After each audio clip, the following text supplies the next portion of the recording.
Out with the goats.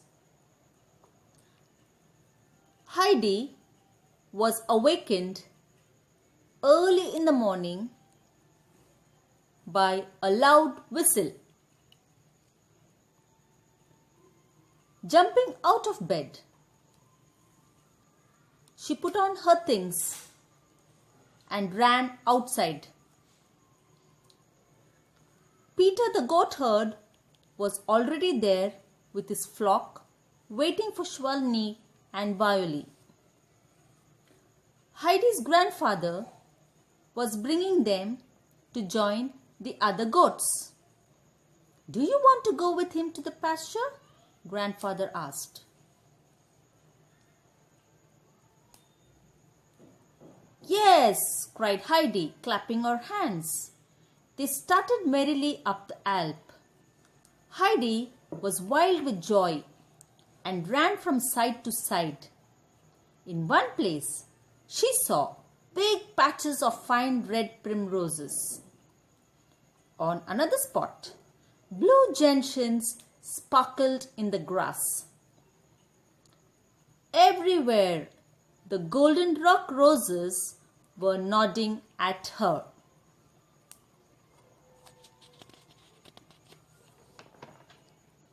In a wild joy at finding such treasures, Heidi even forgot Peter and his goats.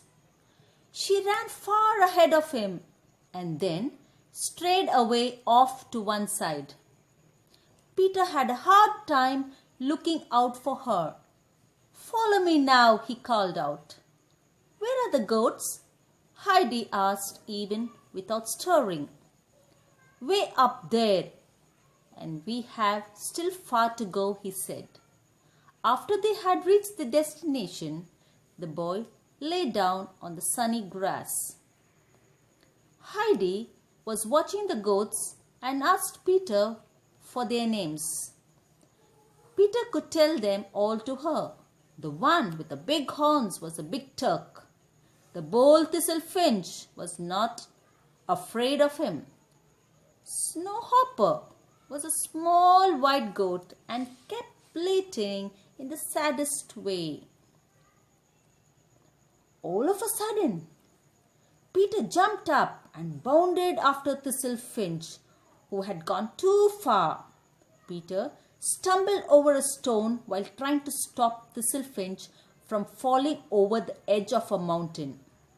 He was only able to catch the goat by one leg. Thistle Finch bleated loudly. Heidi saw that Peter could not get up and was calling for help.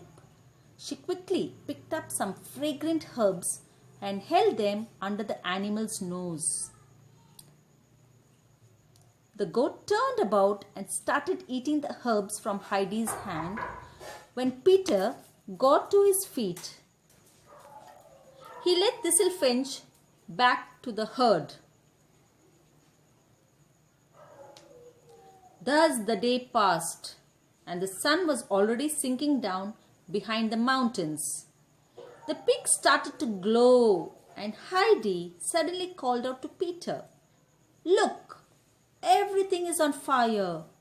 The mountains are burning and the sky too. Oh, how beautiful the snow looks." When they returned to the hut, Grandfather was waiting for them. Heidi told him about the wonderful fire. "The sun does it," he exclaimed. "He throws his most beautiful rays to them. He wants that they should not forget him till the morning." This is the way of saying good night to the mountains.